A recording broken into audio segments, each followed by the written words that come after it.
les va a pedir permiso. Bueno,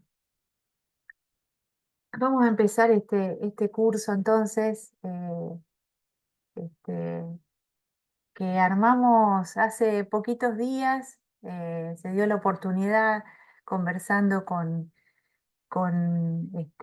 Federico Donner, el secretario académico de Humanidad, y con María Emilia Vico. Bueno, se lo fui a proponer para el año que viene y bueno, me dijeron que se podía hacer ahora, así que me animé.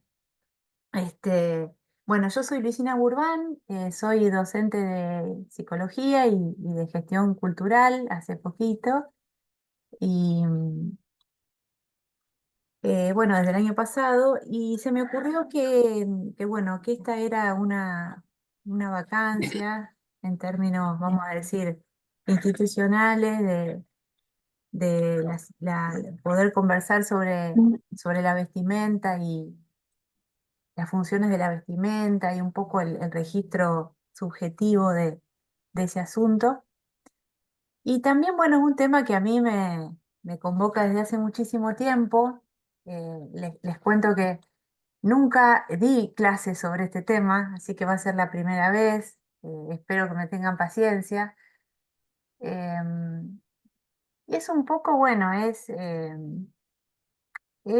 un curso no de una especialista. Yo no soy especialista en nada, sinceramente. No he ido por ese lado de lo académico, de especializarme en un nicho y quedarme ahí, que es algo, bueno, muy común y también muy eficaz, digamos, para sostenerse en la academia, sino que, bueno, más seguido por ir investigando y trabajando temas que me han ido convocando en momentos y, bueno, he ido discurriendo por distintos temas. Yo me dedico a la historia de la psicología en Argentina. Me gusta mucho el tema de la historia.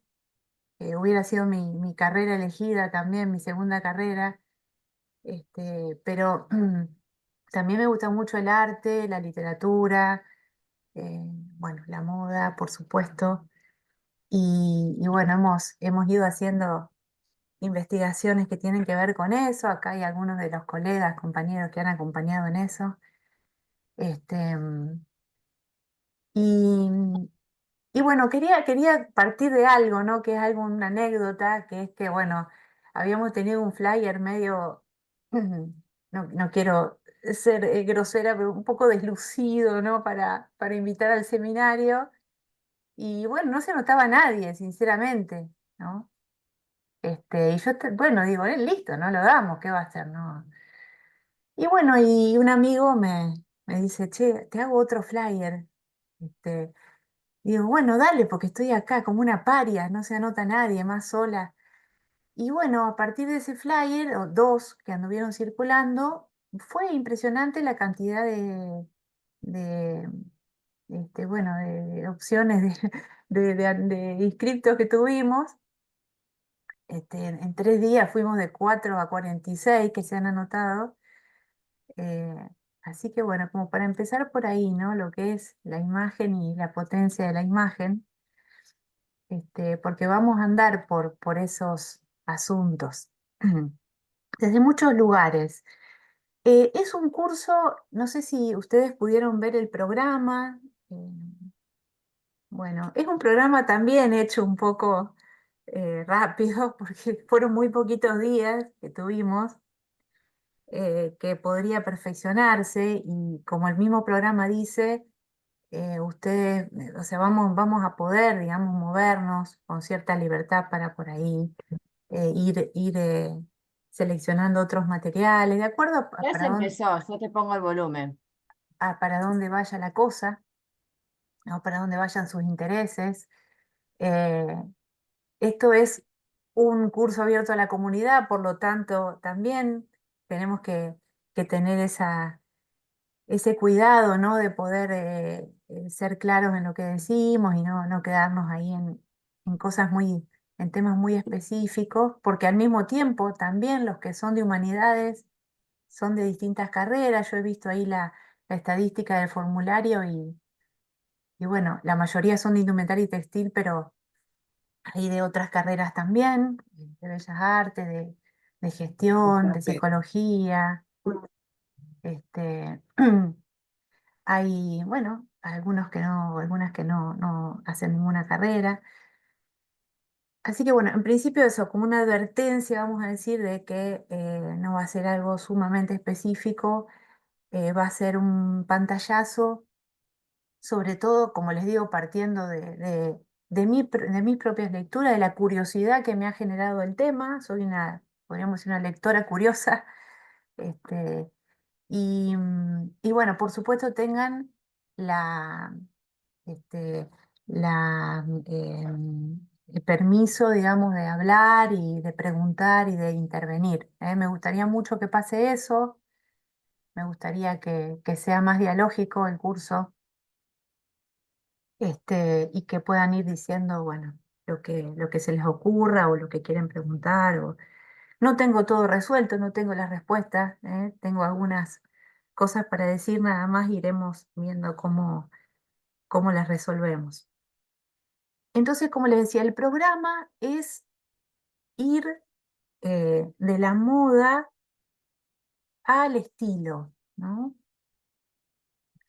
Es decir, digamos, el fondo de la cuestión es ir, bueno, trabajando algunos temas de distintas disciplinas, pero el fondo de la cuestión, lo que podríamos decir, el currículum oculto, ¿no? Tiene que ver con poder ir pensando algo respecto del estilo y del estilo propio, del estilo de cada uno, de cada una, ¿sí? Em, Decían, no sé si ustedes han escuchado esta frase, en Entre Ríos se dice mucho, ¿no? Cuando alguien viene caminando y dice, ese viene mal entrazado. ¿Escucharon esa frase? ¿La escucharon alguna vez? ¿Vieron cómo se aprende? ¿Vieron? Ese viene mal entrazado, se dice, ¿no? Y yo presto atención a eso, ¿no? Antes no prestaba atención, me empezó a interesar. Claro, ¿qué hay ahí, no? ¿Qué dice? ¿Qué es lo que se lee ahí en alguien que viene caminando y está mal entrazado, ¿no?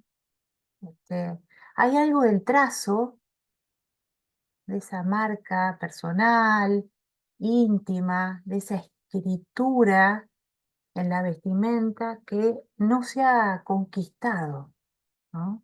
Le falta traza, ¿no? Quedó en el uso de la vestimenta. Em, entonces, bueno, va por ahí un poco la propuesta de poder ir pensando esto. No hay una sola definición de estilo, ya vamos a ver, es muy difícil de pensar ese término, incluso en el ámbito de la escritura también, ¿no? En el ámbito del arte, qué es el estilo, pero sí haremos aproximaciones. Y al mismo tiempo esto, invitarlos, invitarlas a pensar. Yo creo que seguramente algo de eso hizo que se anotaran al seminario, ustedes me dirán, ¿no? Me decía un amigo, rápidamente la gente cuenta algo de esto, ¿no? Y ya lo vamos a ver.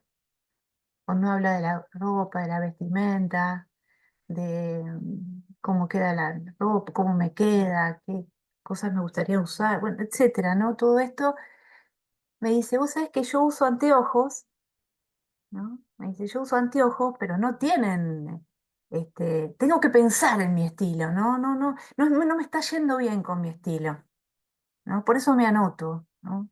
Entonces yo uso anteojos, pero esos anteojos no tienen aumento, son para ponerle estilo a mi vestimenta. Pero al mismo tiempo, dice, me hacen doler la cabeza porque lo uso, no tendría que usar, pero los uso. Y yo ahí me acordé de lo que dice Manolo Blahnik, ¿vieron? El diseñador, fabricante de zapatos, eh, que él dice en una entrevista que le hacen que siempre tiene que haber algo de dolor en el uso del zapato, ¿no? Porque a raíz de un zapato que había diseñado que se llamaba Tortura, porque estaba hecho con corales y eso pinchaba el pie, ¿no? Más allá de la sanción moral o de la lectura que uno pueda hacer en relación al género, y que, bueno, etcétera, ¿no? Un montón de cosas que uno puede pensar. eh, Hay algo más, ¿no? Que pensar, que es que, digamos, está involucrado el dolor, ¿no? Y aquí viene la cuestión del cuerpo, ¿no? Del cuerpo y esa relación que hay entre eso que está tan cerca, ese primer objeto, ¿no? Que está tan cerca de nuestro cuerpo desnudo. ¿Mm? Los corsets, fíjense, ¿no? Siempre en la historia nosotros podemos encontrar elementos de la vestimenta, indumentos, como se le dicen, que hacen a la incomodidad, ¿no? Al dolor. Los corsets, los corpiños, ¿no? Que ajustan y en un momento del día molestan. em, el elástico, ¿no? Que deja una marca, sea donde sea. ¿Mm? Los anteojos, como decía este amigo, que dejan la marca. El jean que ajusta o que raspa o que paspa, ¿no? Los tacos que contracturan, ¿no? Los músculos de los pies, la pantorrilla, ¿no? Hay algo, digamos, en esa cercanía entre la piel y la tela, entre el cuerpo y eso que se convierte en un objeto, pero está muy pegado, eh, que es tan cercano que se confunde, ¿no? Se confunde, que duele. ¿No? Muchas veces también satisface, ¿no? Pero también duele. Entonces la tela, fíjense que ahí está tan cerca, tiene, empezando un poco por ahí, ¿no? Digo, la tela tiene esas funciones, ¿no? De presentar el cuerpo, vamos a decir, al otro, al mundo.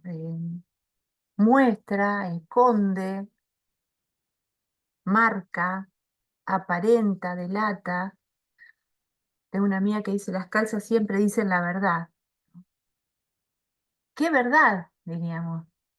La de la carne, la de la intención, eh, la que la dueña o el dueño no pueden formular o no saben. Dice, la ropa dice, o provoca el decir. ¿Mm? Siempre dice más de lo que quiere decir. Bueno, un montón de preguntas respecto a esa íntima relación, ¿no? Lo que dice, si dice, puede comandarse. ¿Mm? Entonces aquí tenemos, fíjense, cuerpo e inconsciente, ¿no? Haciendo juego, ¿no? Ahí en el acto de vestir, ¿no? Cuando decimos que se escapa, ¿no? Al control del yo, diríamos. Eh, y si decimos cuerpo inconsciente, ya vamos a ver, esto, bueno, es un poco, les estoy marcando, digamos, hacia dónde vamos.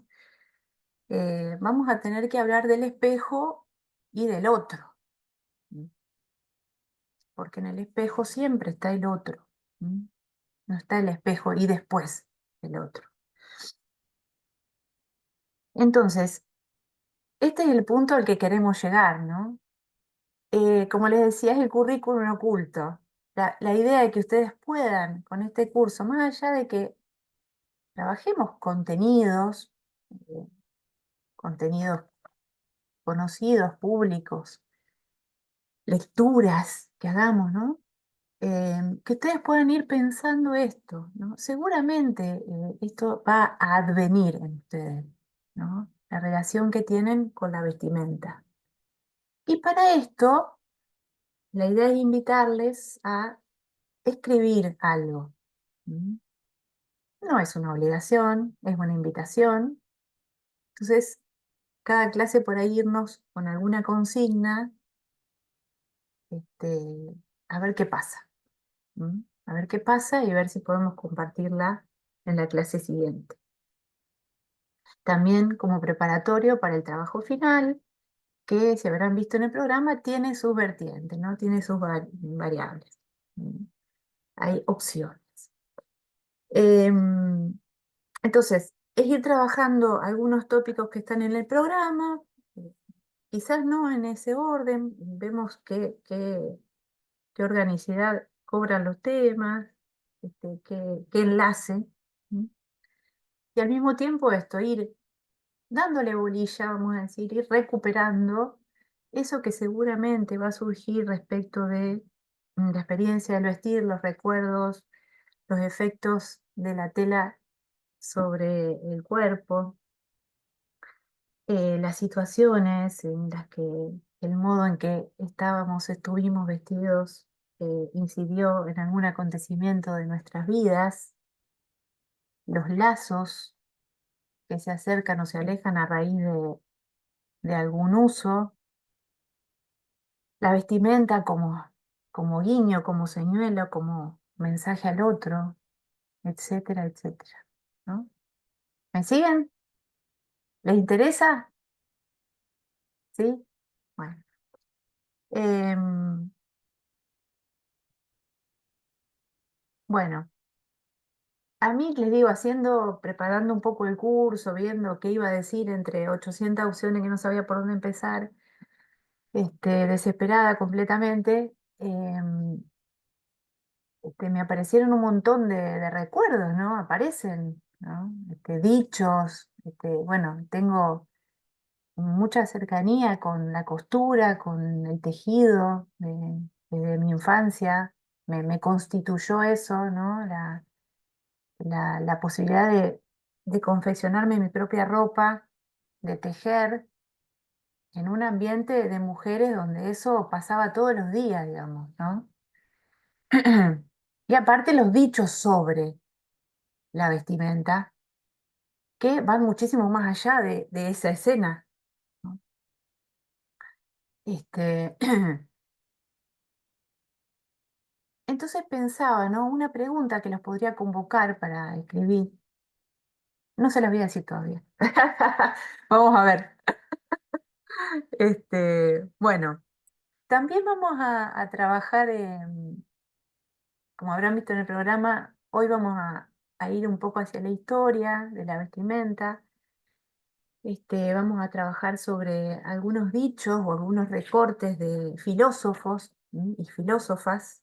eh, este, mm, a ver qué pasa, a ver qué podemos decir, qué nos surge como para seguir diciendo respecto de eso. Em, Al mismo tiempo, bueno, más adelante la relación entre la moda y el arte. Em, Traer algunos artistas que han abordado esa, ese tópico de distintas maneras. Em, Ahí, bueno, quizás pido alguna ayuda, ¿no? Y, y bueno, eso. Vamos a ver qué va surgiendo también en ustedes y qué necesitamos ampliar o para dónde necesitamos ir. Bueno, respecto de la historia de la moda, ¿no? ¿Qué podemos decir? Vamos a compartir.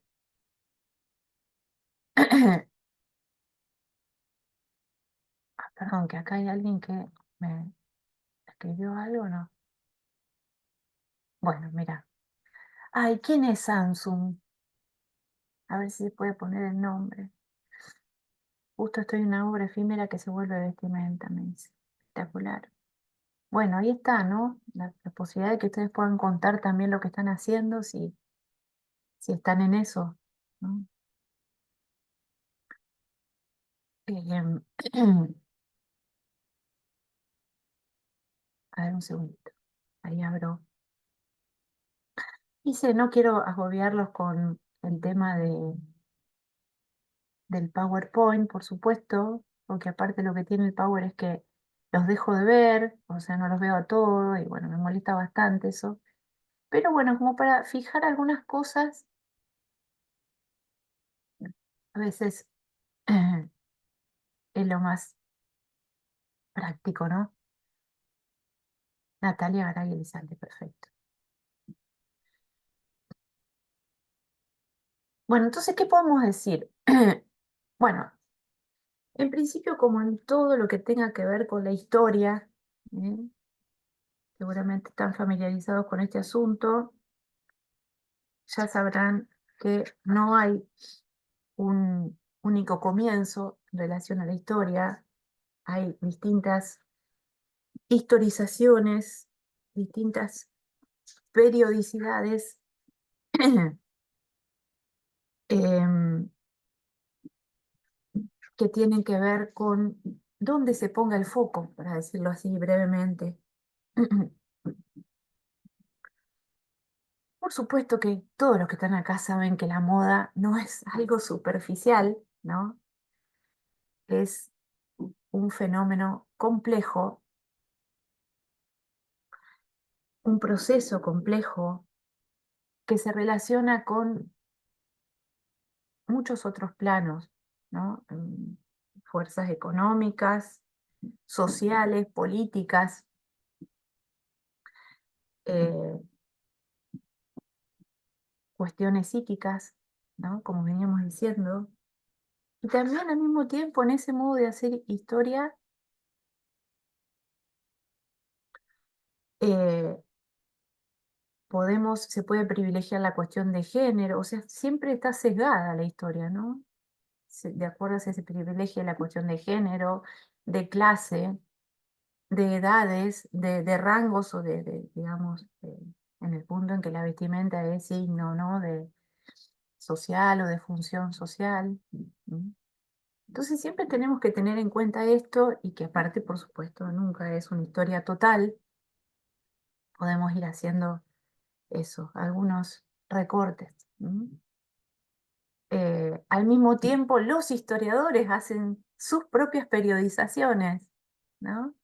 Entonces ustedes van a tener, eh, bueno, distintas historias de la moda que comienzan o en la prehistoria o en el medioevo. Uno dice, ¿qué pasó? Bueno, justamente, de acuerdo a cómo se conceptualice la moda, se va a pensar que comenzó como uso de la vestimenta, como el vestirse como una necesidad desde el neolítico o el paleolítico, o 25.000 años antes de Cristo, o desde la Edad Media.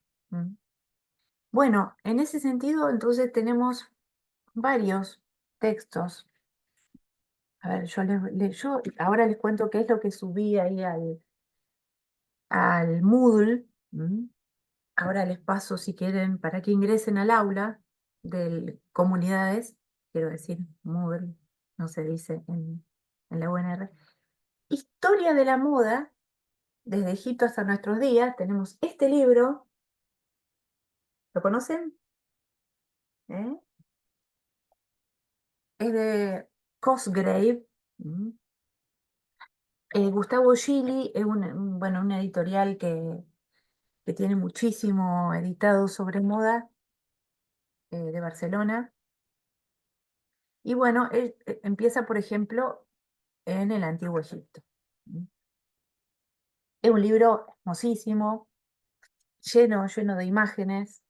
Bueno, no se lo puedo mostrar, si estuviéramos en clase presenciales sí, pero bueno, muchísimas imágenes. Es una belleza donde, como les digo, la imagen acá es lo más importante en este libro. Después tenemos el libro de James Laver, que es un clásico, Breve historia del traje y de la moda. ¿Mm? James Laver dice, es el espíritu lo que vestimos, no el cuerpo. Bueno, ahí está también, ¿no? Ese cruce con, con el psiquismo, con lo singular. De este libro les subí a comunidades el capítulo 1, que se llama ¿Cómo empezó todo? ¿Sí? A ver si lo tengo por ahí, se los muestro un poquito. Esperen.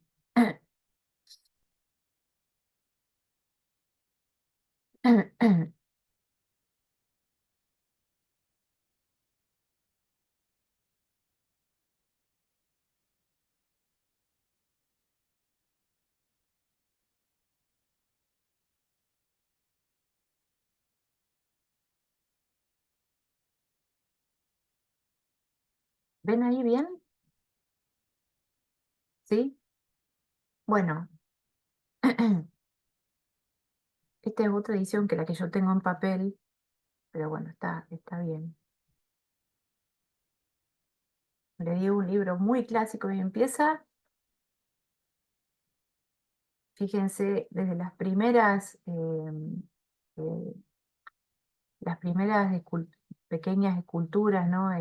Piezas arqueológicas encontradas, para decir esto, que desde las primeras eh, em, producciones artísticas, eh,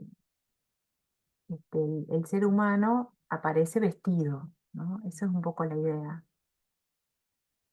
Em, y aquí, bueno, también marca cierto diseño, ¿no? En estos faldones y flecos hechos de lana, ¿no? Dispuestos en eso, en volados, ¿no? Como diríamos que aquí dice volantes. Eso es otra cuestión de los historiadores del arte, están muy complicados en sus investigaciones respecto a las denominaciones. ¿Mm? Esto es lo que plantean.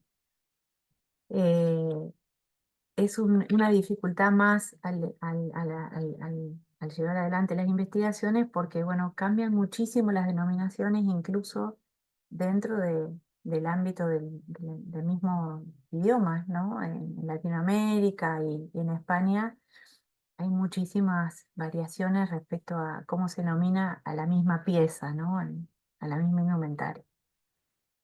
Em, bueno, les dejo este texto. Fíjense que van comentando, como les digo, desde los primeros tiempos, periodo babilonio, siglo V y 4 antes de Cristo. Aquí hay una escena de un banquete en Tebas, bastante anterior, que fíjense que dice que son las primeras transparencias, ¿no? Porque parece que están de calza, pero aparece una túnica encima, ¿no? Los primeros registros de los vestidos transparentes. Bueno, hace todo un recorrido, Laver, muy minucioso. No es la intención tampoco de entrar en todos los detalles de cada vestimenta, porque bueno, quiero ir a otro asunto. ¿Mm? Eh, Como les decía, les dejé entonces el primer capítulo de James Claver, pero el libro que a mí más me orientó, me sirvió, eh, ahí va, es el libro de Giorgio Riello. ¿Eh? ¿Lo conocen? ¿Sí? Bien. El libro de Giorgio Riello se llama Desde la Edad Media hasta la actualidad, breve historia de la moda. Breve historia de moda desde la Edad Media hasta la actualidad. ¿Eh? Es un libro que no tiene digamos, la densidad de imágenes que tienen los otros libros. Em, el de James Lever tiene fotos también porque abarca, bueno, hasta la actualidad, em, sino que es un libro ilustrado.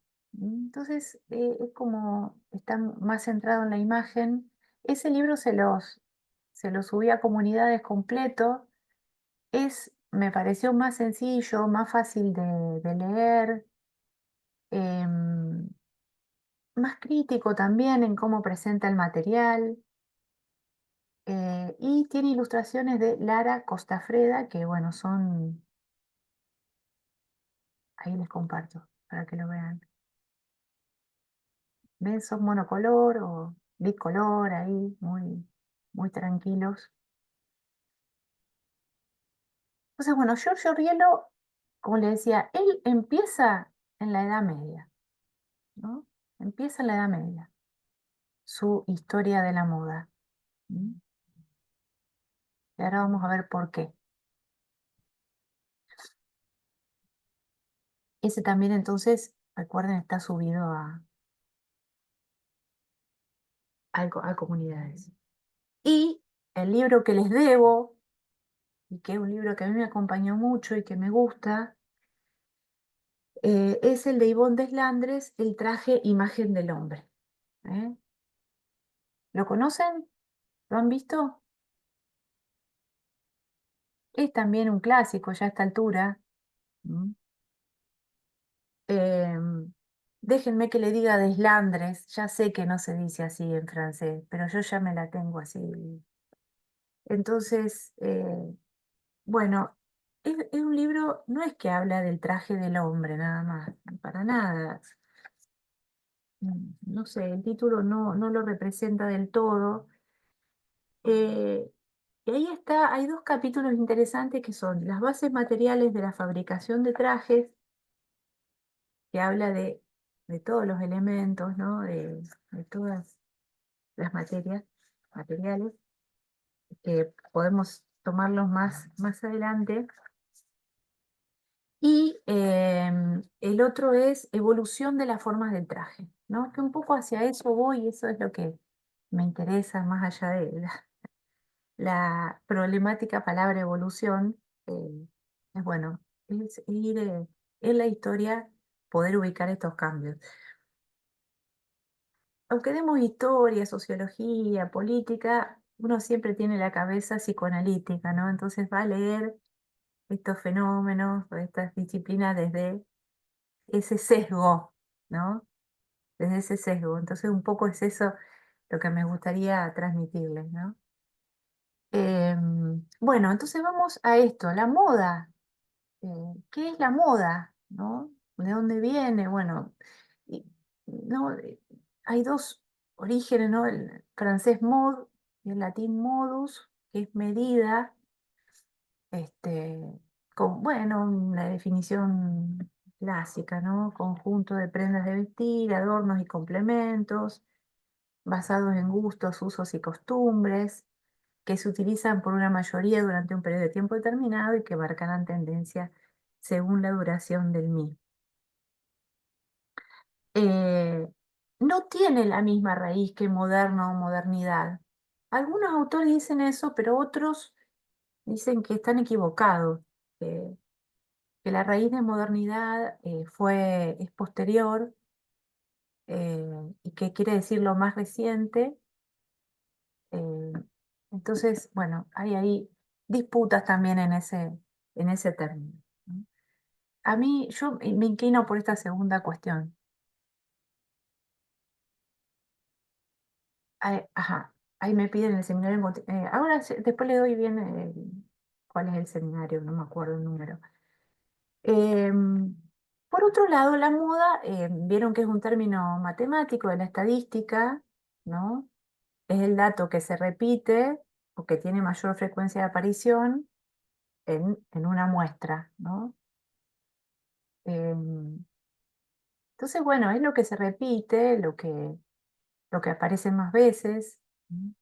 Bueno, justamente nosotros vamos a ir hacia lo contrario, ¿no? Ver qué pasa con esa posibilidad de desarmar esa repetición, ¿no? De armar algo, darle una vuelta a esa repetición en la configuración de un estilo. Respecto de lo que les acabo de mostrar, que me olvidé decirles, porque se me van las ideas un poco, de James Laver, que él comienza diciendo, bueno, los primeros registros de, del arte en el ser humano, de la figura humana en esculturas, aparecen vestidos Bueno, digamos, ahí vamos a una cuestión bastante profunda y que enlaza con lo que vamos a trabajar, que son las funciones de la vestimenta, que es, bueno, que enlaza con la pregunta de por qué nos vestimos. ¿Mm? ¿Por qué nos vestimos? Em, la vestimenta, digamos, fíjense que está ubicada en ese principio de humanización, ¿no? Hay una convivencia entre las primeras apariciones del arte, las primeras apariciones del arte, y esto, Diego, vos me podés corregir si no es así, pero según he leído es así.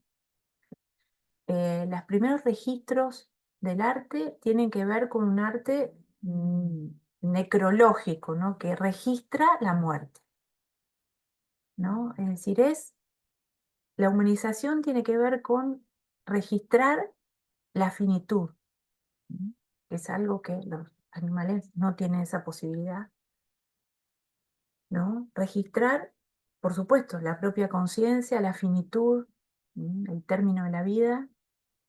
Y en ese mismo interín, por supuesto, ¿de qué estamos hablando? De un origen que es inacible, ¿no? Que es algo muy inapresable, que por supuesto ahí acuden los mitos a poder decir sobre esto, pero si vamos al registro arqueológico también, ayuda en ese sentido. Hay un salto, vamos a decir, en la humanización que, que está compuesto por el registro de la muerte del otro, el primer trazo artístico, digamos, y el vestirse. El vestirse como también conciencia del propio cuerpo, podríamos decir, que eso está en los mitos, está en el mito de Génesis, ¿no? Y por supuesto con la aparición del lenguaje. ¿Mm? Hay una connivencia en todos esos aspectos.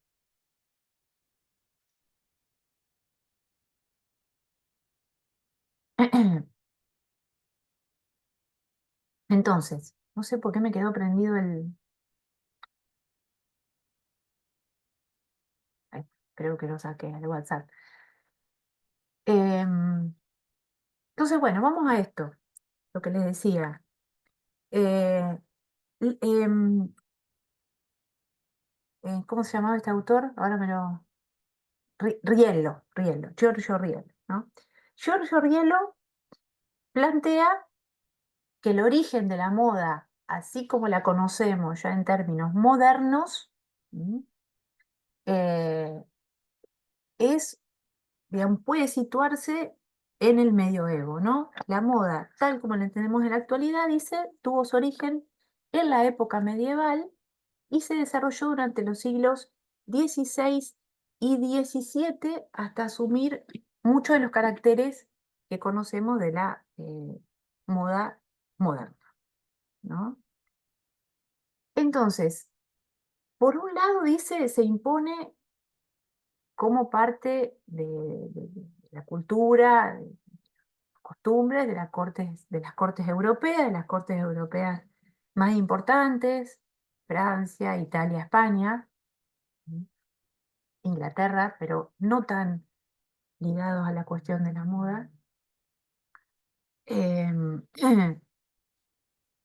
Pensaba, mientras leía todo esto, no sé si a ustedes les pasa, todas las series de Netflix y series sobre esas épocas que aparecen, ¿no? Y cómo uno, falsamente, quizás haciendo un enlace falso, hace alusión en su cabeza a lo que es esa vestimenta, ese vestuario que vio en la serie, que quizás no están tan ajustados históricamente, o sí, o quizás han sido producto de una investigación. Este, pero bueno, eso. Em, entonces se impone, como le decía, como parte de la cultura de las cortes europeas, es decir, acá la moda es lujo, es exceso, es magnificencia, es refinamiento. Se impone como rasgo distintivo de las élites sociales, Pero por el otro también hay algo que va sucediendo durante estos siglos, que es que el fenómeno se va extendiendo. Es decir, que empieza a volcarse, digamos, sobre estratos inferiores, diríamos, amplios de la población, y la población que empieza a ser urbana, de la población urbana europea. Cuestión que empieza a ser una preocupación de las élites, porque ya no es tan vertical esa influencia, sino que es lo que sucede en las calles y que, bueno, empieza a ser una preocupación de las jerarquías eclesiásticas, políticas, ¿no? Eh, bueno, entonces, ¿qué dice? Que, bueno, es una sociedad, por supuesto, muy jerarquizada, con una marcada división de clase, ustedes sabrán esto, guerreros, clero y campesinos. Bueno, había toda una división que no la entiendo mucho entre vasallos, valvasores y balbacinos. Entonces dice, bueno, no solo se usa para evidenciar la jerarquía social, sino también para representar las divisiones entre las distintas cepas y los grupos de poder, para reforzar, para mantener, ¿qué cosas? La segregación, diríamos, ¿no? En esas clases sociales y reforzar las identidades colectivas. ¿Eh? Este, bueno, el autor plantea, bueno, ¿cuál es la relación entre vestuario y moda? La moda se interpreta, dice, como una forma de cambio de vestuario en el tiempo. ¿Mm?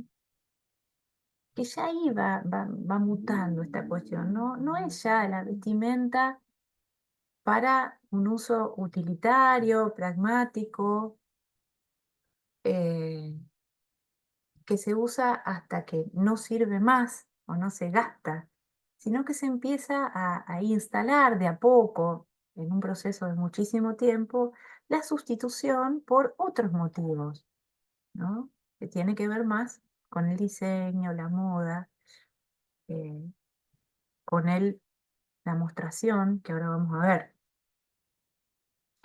Em, bueno, como les decía, este cambio se da en varios aspectos. En principio, durante el siglo XIV, la silueta masculina empieza a diferenciarse de la femenina. Hasta ese momento no era grande la diferencia, en tanto hay un modo de vestir que tiene que ver con, podríamos decir, la envoltura, con envolver el cuerpo con telas, ¿no? A partir de este tiempo, las prendas empiezan a fabricarse utilizándose procesos de costura. ¿Mm? Si bien, si uno va a estudiar la historia de la costura existe desde tiempos inmemoriales, ¿no? Desde, como les decía, 25.000 años se han encontrado agujas, antes de Cristo, agujas, este, la evidencia de que se han unido piezas que en ese momento eran pieles, ¿no? Cueros, con agujas hechas de madera o de hueso. Digamos, la fabricación de una prenda con costura aparece en esta época, ¿no? Eh, bueno, ¿qué más tenemos?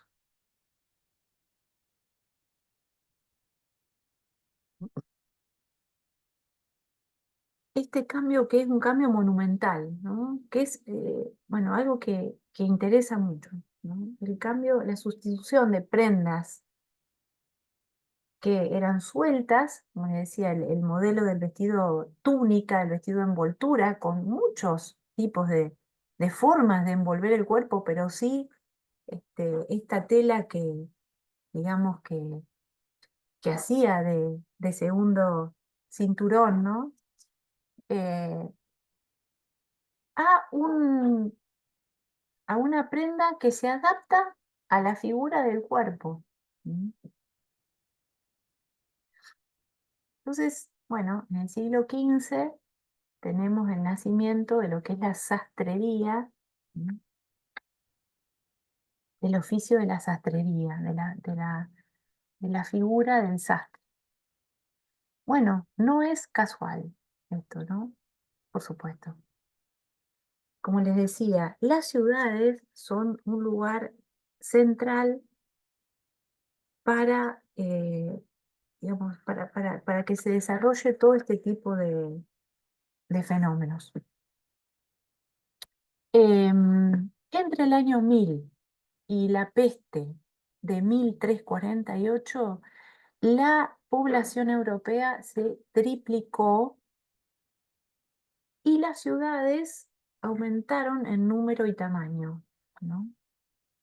Eh, entonces, bueno, allí, ¿qué pasa con esto? La ciudad es, digamos, donde se empieza a instalar con un proceso muy minucioso y largo, otro tipo de lógica, digamos, ¿no? Es decir, donde ya, digamos, es un lugar donde se cuestiona el principio de la jerarquía medieval, en el que el estatus social del individuo venía, digamos, determinado por su nacimiento. ¿Mm? Es decir, empieza a valer más, como se dice en canyengue, ¿no? Diríamos, más la dote que el abolengo, ¿no? ¿Me entienden? ¿Mm? Es decir, más la producción de dinero y el dinero que el apellido, la familia, la tradición familiar. ¿Mm? Por lo menos empieza a incorporarse este aspecto. ¿Mm? Eh, entonces, en el espacio urbano, al contrario de lo que sucedía en el feudo, la condición social viene, como les digo, más ligada a la riqueza que a la cuna. eh, y es así como, bueno, las prendas elegantes empiezan a ser usadas por lo que se dice estos nuevos ricos, ¿no? Como en todas las épocas, ¿vieron? Hay una crítica de los nuevos ricos. Bueno, también en esa época aparecen estos nuevos ricos, este, de corto linaje, dice Rielo. eh, ¿Qué son? Los mercaderes, los artesanos, las, eh, las, las profesiones, los oficios o profesiones que empiezan luego a ser las profesiones liberales, ¿no? Toda esta serie de, bueno, todos aquellos que se dedicaban a la producción de materia prima y a la confección de la vestimenta, viven en las ciudades. Entonces, la moda, fíjense, empieza a ser un modo de rivalidad social, ¿no? Fíjense el lugar político que empieza a cobrar en este momento, ¿no? Es una forma de rivalizar con esas jerarquías sociales tradicionalmente impuestas, ¿no? Y al mismo tiempo, muy interesante, porque o sea, es un escenario nuevo, la calle es un escenario nuevo de demostración. Llama a la mirada, convoca a la mirada, produce una nueva dinámica de la mirada. Esto ténganlo en cuenta porque vamos a trabajar mucho este asunto de la mirada. ¿Mm? Que hasta ese momento estaba bastante organizada y parcelada, ¿no? Hacia dónde, cómo. Acá se diversifica este asunto de la mirada, para decirlo muy brevemente.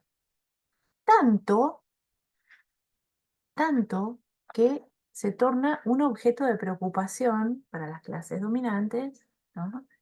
Respecto de qué se ponía cada uno y cada una, qué usaba, qué ropa usaba.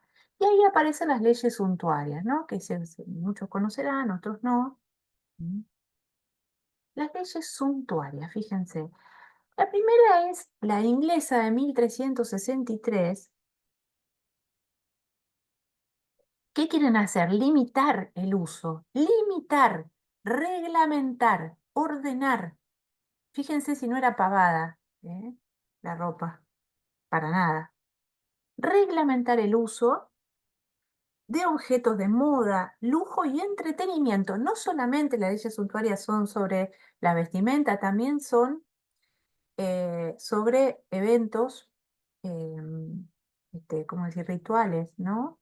Las clases sociales ya tenían este, prefigurado cómo podían realizar una boda, un funeral, ¿no? ¿Qué podían gastar o cuánto? Hasta la cantidad de velas que podían gastar en un funeral tenía que ver con a qué clase social pertenecían.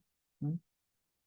Entonces, las leyes suntuarias, acá hay una de ellas: maridos y esposas, hijas e hijos no pueden vestir prendas de un valor de más de 2 marcos por el tejido, que los artesanos y campesinos y su esposa, hija e hijo no pueden vestir prendas con un valor superior a los 40 chelines. Los señores y nobles, ¿se dan cuenta? Van planteando, ¿no? De acuerdo a cuánto costaba la ropa, el rango que tenían, cuánto podían gastar en vestimenta, ¿no? Los hijos no pueden vestir prendas con un valor de más de 4 marcos y medio, ni tejidos de oro, plata, seda o tejidos bordados, ni anillos, botones y otros artículos de oro o plata, piedras preciosas o pieles. Esto se extendió durante cientos de años. ¿M?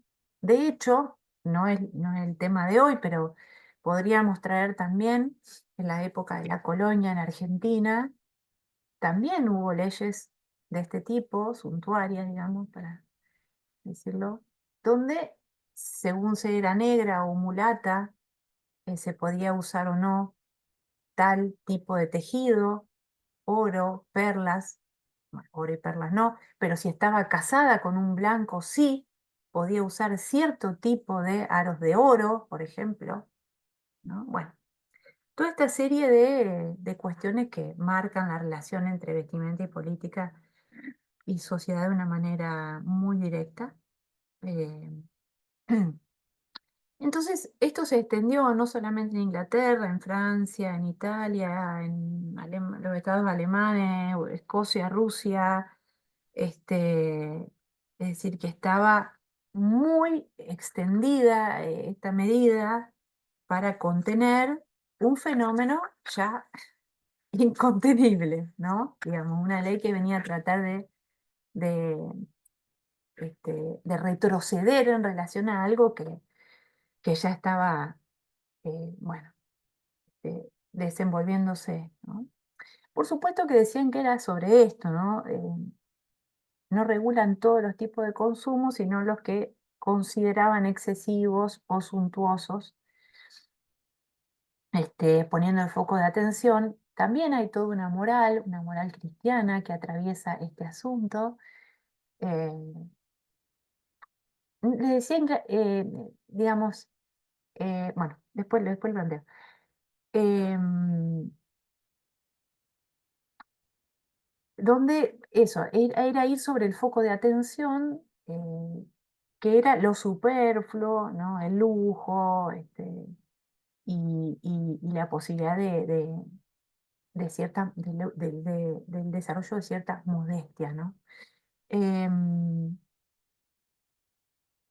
bueno, había alguien que se dio cuenta de esto, Bernardino de Siena, decía, llega a sugerir que la ley suntuaria puede provocar daños en lugar de aportar remedio al problema de la difusión y el lujo y de la moda en la indumentaria. Dice, el texto de la ley, a menudo leído en público, acaba por fomentar la codicia, el dar a conocer los más mínimos detalles, los modos de vestir, colores y características del objeto prohibido. ¿Qué hacen? A ver, ustedes me dirán, los que son de psicología o saben de la vida, ¿qué provoca una prohibición? Una transgresión. Y claro, que la gente quiera vestirse así, ¿o no? Bueno, entonces dicen esto, prohibición provoca el deseo, ¿eh? Lo sabemos ¿no? Por fórmula. Entonces, bueno, también dicen, bueno, eran leyes que no se aplicaban del todo, ¿no? Y aparte pasaban cosas totalmente, una llamada a hacer lo dice claro, sí. O sea que acá, detrás de esto, ¿quiénes estaban? Los los provocadores de moda, los diseñadores estaban atrás de esto. Los capitalistas, no, todavía no, pero, ¿no? Para entender un poco esto de la lógica, ¿no? El deseo también. Eh, bueno, entonces, bueno, por supuesto, bueno, como les decía, provocaban situaciones desopilantes, donde había una policía de la moda, ¿no? Había una policía, no me acuerdo, no en italiano, no me acuerdo cómo se llamaba, pero está en el texto, eh, que perseguían. En las tabernas, por ejemplo, llevaban preso a la gente, a los hombres que tenían el cuello más largo, no el jabot, el cuello más largo de lo permitido, ¿no? El encaje más largo de lo permitido. O a las mujeres cuando salían de la iglesia, se las llevaban presa porque usaban bordados o perlas o diamantes que no les eran permitido usar, ¿no? Bueno, pasan cosas desopilantes ahora también, ¿no es cierto? Nos parece raro eso, pero hay tantas rarezas en la actualidad. De hecho, sigue el juego, ¿no? Hace poco hubo un acto, ¿no? Oficial donde se decía con qué color había que ir vestido, fíjense, ¿no? Como para ir pensando, ¿no? Y el que pidió o la que pidió el color después fue de otro color, ¿no? Digo, ¿qué se juega en todo eso, ¿no? Para leer. Empiecen a leer las situaciones con este cariz, ¿no? Esta mirada. Em, bueno, ¿en qué deriva esto? ¿No? Dice, qué bueno, de esto se prenden, por supuesto, los moralizadores, los de la iglesia, los hombres de la iglesia, sobre todo empiezan a dirigirse a las mujeres, si bien hasta este momento había una igualdad en términos de la vestimenta, de los adornos, del lujo en la vestimenta en ambos sexos. eh, mm, este, y hay un tratado de Savonarola, que dice, bueno, está en latín, no lo puedo leer, pero dice, no se anda con sutileza y llama a las mujeres a la honestidad que las distingue de los animales. Cuando dice, escuchen la frase, la vaca es un animal insulso y enorme, como un pedazo de carne con ojos. Mujeres, haced que vuestras hijas no sean vacas, haced que lleven el pecho cubierto, que no lleven cola como las vacas, sino que vayan arregladas como mujeres de bien y honestas. ¿Qué tal, eh? O sea, mujeres a conservar el honor de sus hijas. Muchos historiadores, plantea Rielo, afirman que fue un fenómeno bastante limitado de las clases urbanas más acomodadas, todo esto de lo que estamos hablando. Este, bueno, y ahí está la discusión, ¿no? Si esto es algo extendible, si estamos hablando de algo este, global, universal. Pero bueno, también plantean la dificultad a los historiadores de saber cómo se vestían las clases bajas, porque no hay registro en relación a eso, muy pocos registros. Entonces, decía, ¿hacia dónde deriva esto? ¿No? Deriva a partir del siglo XV, este, bueno, la corte sigue siendo y se convierte más todavía en la creación de tendencias, de nuevas modas que derivan a las clases menos acomodadas, primero a los cortesanos y luego toda la aristocracia y luego a las clases más bajas, como sigue sucediendo un poco de otra manera, pero este,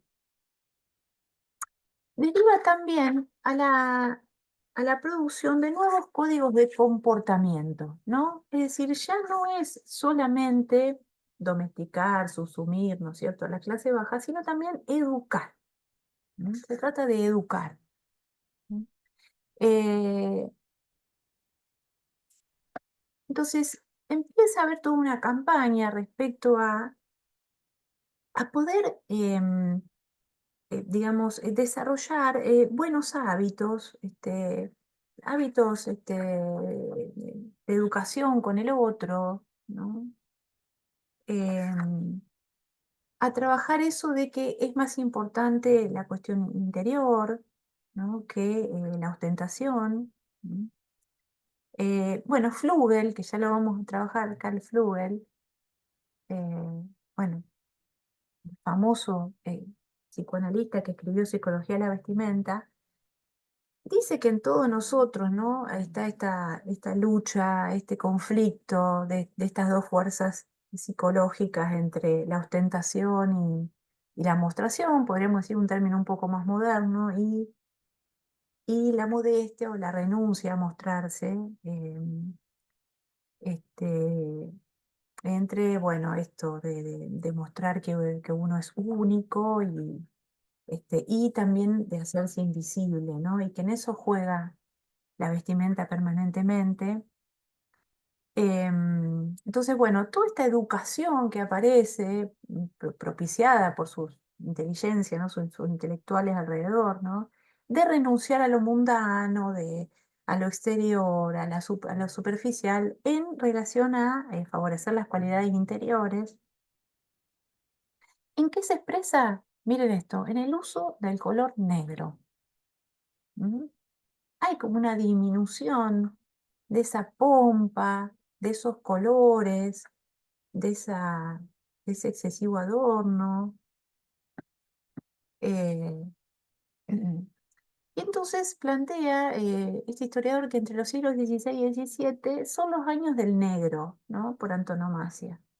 Y ahí aparece, hay, como ejemplo, la pintura que hace Rafael del retrato de Baltasar Castiglione,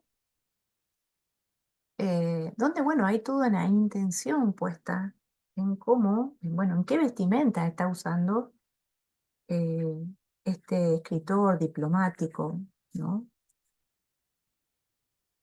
Que van a demostrar sus cualidades morales. ¿No? Entonces el negro no es el color de los pobres como se dice, ¿no? En la mentalidad renacentista, sino que lo contrario, bueno, era un color muy, muy difícil de lograr, ¿no? En términos de los pigmentos y eso, en principio, por lo tanto era costoso. Y también era el color que contiene todos los colores, tiene ese valor, vamos a decir, simbólico. Aunque sabemos que no es así, de la ausencia de, ¿no? De color. Diego, vos lo sabrás. Muy bien. Bueno, estaban equivocados. Em, entonces, al mismo tiempo pasa a ser el color de la mayoría de las cortes, ¿no? Los cortesanos alrededor de las monarquías de ese momento. Em, Bien, ¿qué más podemos decir? Y eso se extiende, ¿no? Y al final ese color queda como el color de los comerciantes, de la clase moderna, que necesita un traje funcional, del no color, digamos, del color más cotidiano, etcétera. Ya vamos a ver cómo deriva esto. Em, bueno, parte de esta educación, como yo le decía, de los modales, de una transición, como dice la autora, hacia una cultura de los modales, es que incluye la vestimenta. Em, por ejemplo, nombra a Giovanni de la Casa, publica en 1558 un texto que se llama Galateo, donde es como una especie de compendio, de vademecum, digamos, de las formas de comportarse adecuadas. Entonces dice, bien vestido debe ir cada uno según su condición y según su edad. Por lo que se actúa de otra forma, parece que se desprecia a la gente. Y no solo los indumentos deben ser de paños, sino que el hombre debe esforzarse por adecuarse todo lo que pueda a la indumentaria de los demás ciudadanos y adaptarse a las costumbres, ¿no? Esta idea ya que empieza a estar de la homogeneización que ya vamos a ver en qué deriva. Nadie debe desnudarse y sobre todo quitarse los calzones en público, cuidado. Nos previenen de esto. Tampoco hay que aparecer con el gorro de noche puesto, ¿m? Ni atarse los calzones en presencia de la gente. Los calzones son, bueno, unos pantalones, ¿no? Se llamaba calzones pantalones, antes, digo antes. Y continúa diciendo, no está bien rascarse cuando se está sentado a la mesa. Tampoco está bien enjuagarse la boca y escupir el vino, ¿no? Todas, bueno, costumbres del medioevo extendidas. Tampoco es conveniente abandonarse sobre la mesa, ¿no? Caerse, ¿no? Es decir, caerse borracho, como sea, o dormirse arriba de la mesa. Ni llenarse de comida a los dos lados de la boca hasta inflar las mejillas. Así que, bueno, ahí estaba esa transición hacia la cultura de los modales. Entonces, bueno, ¿qué dice? Él dice que el hombre y la mujer elegantes del Renacimiento y ya entrando en la Edad Moderna, lo es no solo gracias al hábito, sino al habitus, es decir, al modo de comportarse, ¿no? No hay que sonarse la nariz con la servilleta, ni compartir la servilleta con el pañuelo con otro, ¿no? En la mesa se utilizan cubiertos, avisa. ¿M? No hay que meterse el dedo en la nariz en público, nunca. Bueno, como le decía, ofrecer el pañuelo. Este, y bueno, esto que nos parece risueño, ¿no? Es uno de los cambios más importantes, digamos, uno de los procesos de cambio sociales más importantes, porque bueno, ya implica toda la cuestión de la artificialidad en relación al otro, ¿no? El otro empieza a tener otro lugar, que tiene que ver con el control, con, ¿no? Con esa mirada, ¿no? De, de instancia crítica, diríamos, para tomar un término freudiano. Eh, bueno, entonces, aquí tenemos algo interesante. ¿Qué es esto de la aparición del corte, ¿no? Del corte que inicia la sastrería, un corte, digamos, pensado, estratégico, que hace a que la prenda, digamos, pueda adaptarse al contorno del cuerpo. ¿M? Todo un estudio en relación a eso y un oficio, por supuesto, aparecen los primeros sastres en el siglo XV. Según Yvonne Deslandres, como le digo yo, el primer libro de corte dice, la existencia de patrones de pergamino, de papel o de cartón carece de testimonios antes del siglo XVIII. Dice, el primer libro de corte conocido en Europa es el de Juan de Alceira, publicado en Madrid en 1589. Ofrece unos patrones esquemáticos em, que constituyen todo un mundo de propuestas para aprovechar la tela al máximo, ¿no? Ya que los tejidos eran en general más estrechos que los de hoy. No tenían el 1,50, parece que vienen, como vienen, ¿no? Los trajes anteriores al siglo XIX revelan, en su gran mayoría, una indiferencia total al sentido de la tela y al ajuste de los motivos decorativos. ¿M? Plantea Yvonne. Eh, bueno, por supuesto, perdón, principal del sastre es adaptar esos patrones tipo a la talla particular del cliente. Em, Según el diccionario de Métier de oficios de 1770, el sastre utilizaba una banda de papel doble en donde iba indicando las medidas necesarias y marcándolas con la tijera por distintas líneas que dirigirán sus maniobras cuando se trate de entallar el traje. Gracias a este sistema se evitaba emplear cifras hasta que la invención del sistema métrico unificó los patrones. ¿eh? Eh, bueno, lo que dice es que el número de personas vestidas a medida siempre fue muy pequeño. En el siglo XVIII nació, ahora vamos a contar eso, nació un poco la industria de la confección. Pero yo les quiero preguntar a ustedes, primero les voy a contar, estuve el sábado en la muestra del Museo de Historia del Traje en Buenos Aires, no sé si ustedes han podido ir.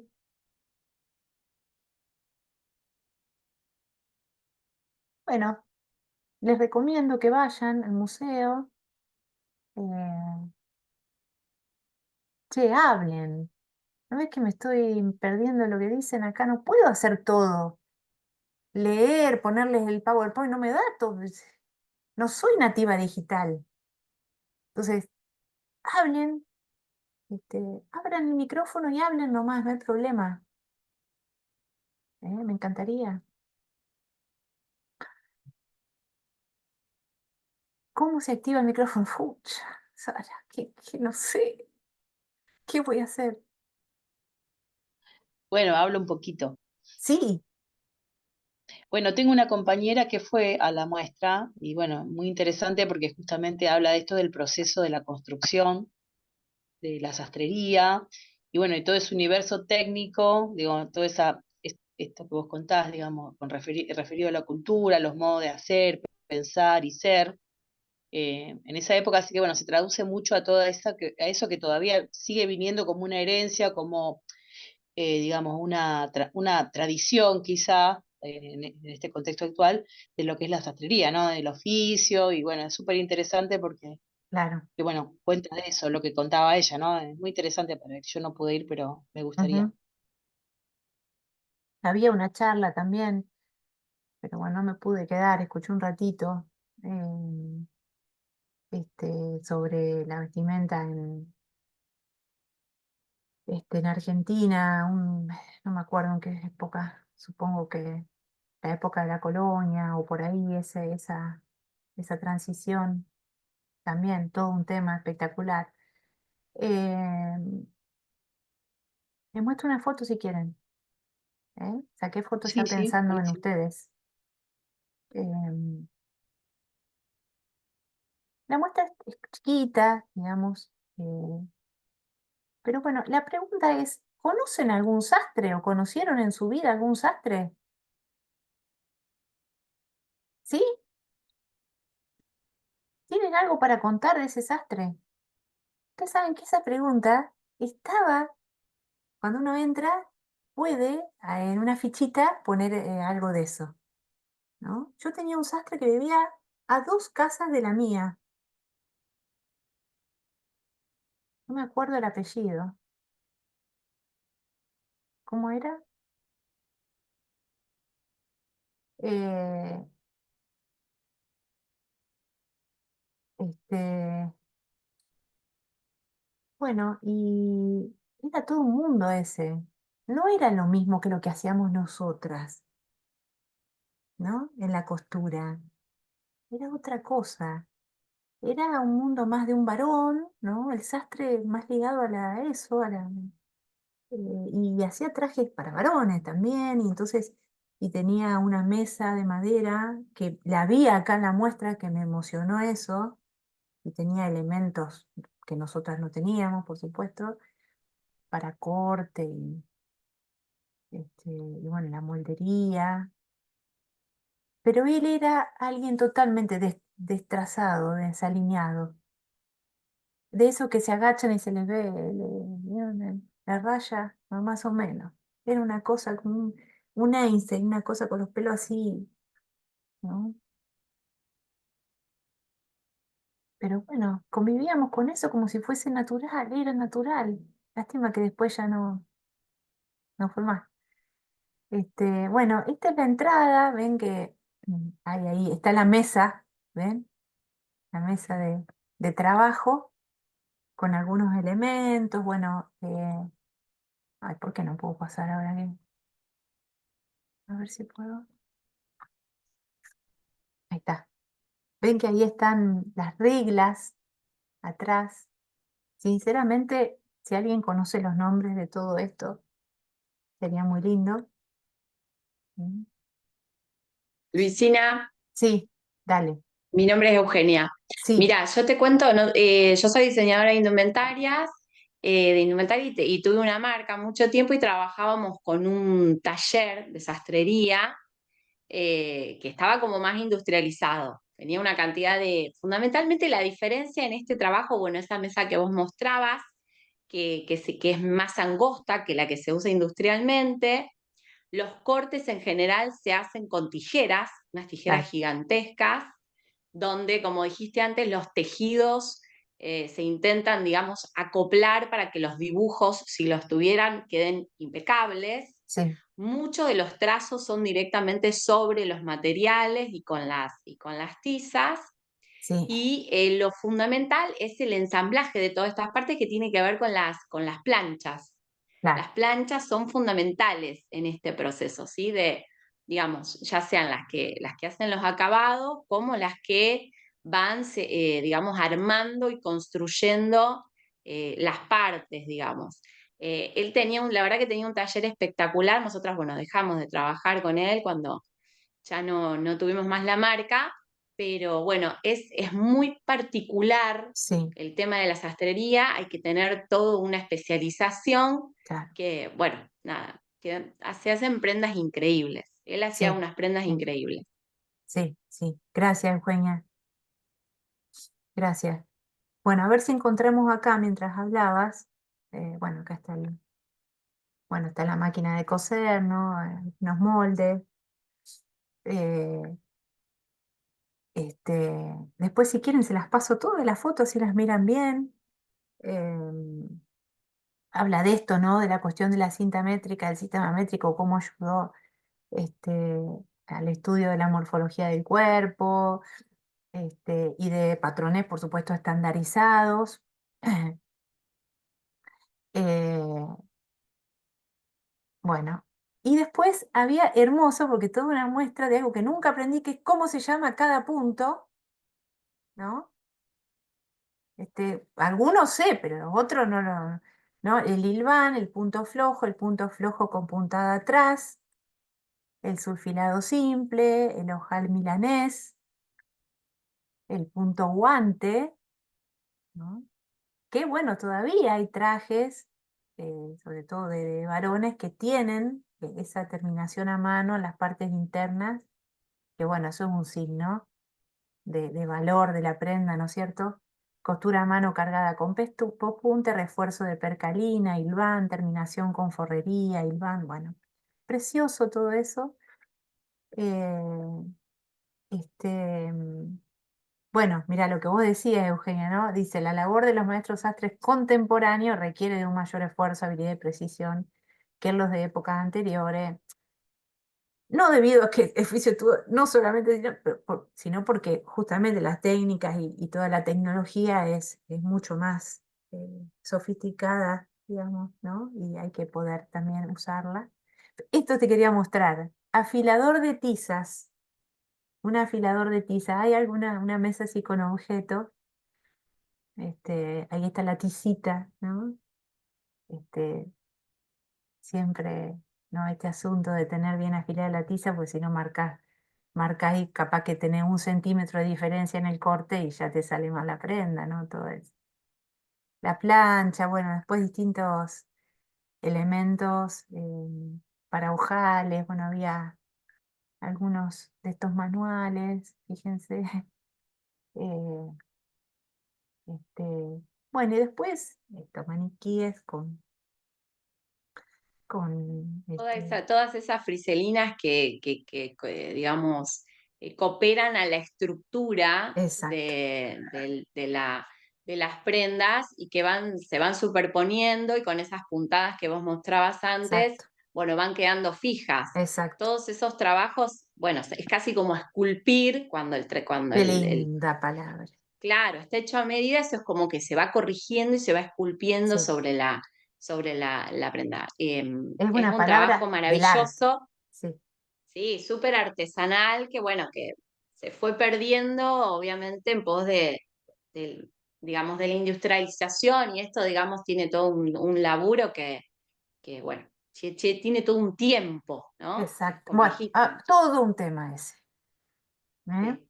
Que lo vamos a hablar, ¿no? El tema del tiempo y la labor, ¿no? Cosas que me preocupan, ¿no? El tiempo y la labor. ¿Qué La tal, entretela, Luisina? ¿no? La entretela, la cuestión de la Mm, entretela. ¿Qué tal, Bueno, Luisina? Mi nombre es sí, Marina. Marina, sí, ¿Cómo te va? Mucho bien, gusto. bien, igualmente. Bueno, con Euge también somos docentes de la materia de diseño de indumentaria y en Chicas, segundo año estamos abordando un poco el lenguaje de la sastrería y como primer ejercicio hicimos la deconstrucción de un objeto a manera de investigación, ¿no? Todas estas espectacular. capas, trabajar con sastrería lo más antigua posible y trabajar el análisis de estas capas que conforman esta estructura que después uno ve el traje terminado, ¿no? Bueno, y es un ejercicio increíble, es como No, abrir no, una caja de Pandora, ¿no? maravilloso. Que también está esto de cómo funcionan las cosas, ¿no? Esa curiosidad infantil. ¿Cómo está, de qué está hecho? ¿Cómo está hecho esto? Y ¿No? que ¿Y alguien cómo, lo pensó y lo cómo, sistematizó también. Es muy cómo puedo interesante. participar de esto? ¿Cuánto arte, cuánto disciplina hay ahí? ¿No? Sí, Sí. sí, hermoso ese trabajo. Eh, bueno, la idea, ¿no? Que yo vengo pensando y que trabajé en la tesis de maestría es esto de que la vestimenta es un exoesqueleto del psiquismo, ¿no? Para volver a esto, Ujú. ¿no? El exoesqueleto, vieron cómo tienen algunos Los insectos, insectos. ¿no? Eh, digamos, hay algo de eso, ¿no? Esto, ¿qué pasa? ¿Qué sensación? ¿Qué pasa con esa experiencia de ponerse un traje a medida? ¿Qué te pasa cuando podés usar un traje a medida, un vestido a medida? ¿No? ¿Qué efectos produce? No son pavadas los efectos que produce esta estructura, como decimos, ¿no? Tan minuciosamente hecha y delicadamente hecha. Bueno, ahora vamos a ir a un ejemplo más mundano. Bueno, plantean el fin del adorno, que es un poco, no quiero, pero bueno, es hacia dónde fue la vestimenta, sobre todo masculina. Ahora vamos, y acá, bueno, yo creo que esto es del tiempo, sí, ven, fíjense, 1780, del tiempo de la colonia. Ahora lo vamos a trabajar, pero digamos, adelanto que de alguna manera con esta reducción del adorno en la vestimenta del varón, le queda quizás como elemento de más fantasía el chaleco. El chaleco queda como algo donde se puede todavía innovar un poquito bueno, en esa época que vamos a trabajar. Bueno, están todas las fotos, ahí hice un videíto de distintos chalecos. La muestra es chica, digamos, también está esto, la posibilidad del uso del color y de cierta innovación de diseño en prendas que tienen funciones específicas. Esta es una prenda de diplomático, ¿no? Y sobre todo, bueno, acá tenemos, ¿no? Lo que vamos a trabajar, la gran renuncia masculina, ¿no? El color y la unificación en la vestimenta del varón con sus distintos variantes, ¿no? El jacket, bueno, no me acuerdo ahora otros, eh, ¿cómo se dice? Los otros tipos de trajes, chicas, ustedes me pueden ayudar. ¿Cómo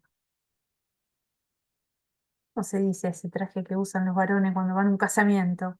Levita, La hay uno que se llama levita, smoking, el jacket y otro más, smoking. el smoking. Ahí está, esos tres, ¿no? Esos tres. Bueno, después sigue un poco la muestra ya deriva en la colección que tienen. Te puedes sacar la selfie sastrera. eh, bueno, acá están todas los, las partes, ¿no? Del traje. Y, y esto, ¿no? Ahora vamos a ver cómo lo militar, digamos, ha tenido su propio desarrollo, ¿no? Ahora lo trabajamos. Independencia en el diseño, ¿no? Más variación. Y acá, bueno, hay algunas pruebas, digamos, algunas, ¿cómo decir?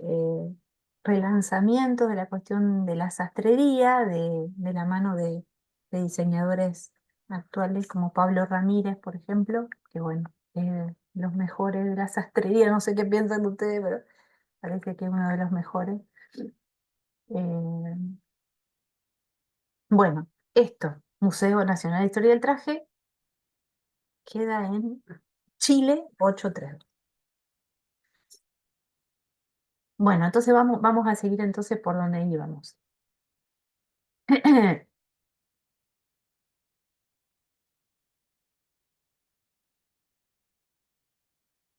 Bueno, entonces acá viene, hablábamos del corte o de ese quiebre o ese salto de la sastrería, es decir, hay todo una lectura en términos psíquicos, psicológicos que uno podría hacer de la humanidad en relación a esto, ¿no? De cómo el origen del tejido es tan antiguo, es decir, el trabajo con un hilo infinito, ¿no? Es tan antiguo, tiene tantos siglos. Y por otro lado, recién aparece el corte en el siglo XV, ¿no? Que habilita a otro tipo de pensamiento, incluso, es decir, es solidario a lo que está, a esa mutación de cosmovisión que está sucediendo entre el medioevo y la modernidad. El Renacimiento, por supuesto, es clave, pero sí que, digamos, uno podría decir, es un efecto de esa mutación de pensamiento y participa de esa mutación la posibilidad de cortar y unir piezas que siguen la forma del cuerpo. Y también empezar a mostrar el cuerpo, que el cuerpo empieza a aparecer, ¿no? Ya es toda una intervención respecto de la moral cristiana que propiciaba que el cuerpo estuviese escondido debajo de la vestimenta y que cuanto menos se viera la forma de la vestimenta, mejor, ¿no? Por eso el corte princesa, el corte, no todos estos cortes, digamos, que son abultados y que no siguen la forma del cuerpo. Eh, bueno, entonces aquí tenemos, por supuesto, ¿qué dice el autor? Bueno, plantea que en el siglo XVIII hubo dos revoluciones importantes que ya conocemos, la Revolución Francesa y la Revolución Industrial, la política y la económica, que dieron vuelta y transformaron Europa, hicieron un salto tecnológico impresionante y en términos sociales. Pero dice también hubo una revolución que es la de los consumos, ¿no? Entonces rescata historiadores que han trabajado esto, cómo ese siglo XVIII, digamos, fue generando este fenómeno, donde, bueno, la moda, digamos, cobra muchísima importancia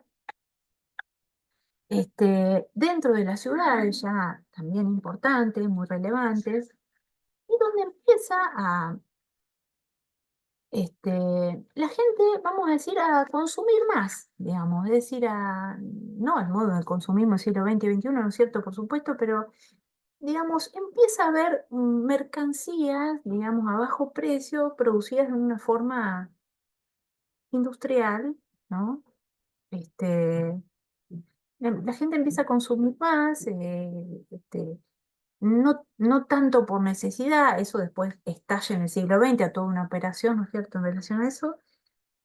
eh, y a comprar una gama más amplia de productos donde la indumentaria, bueno, forma parte de esa cantidad de productos, ¿no?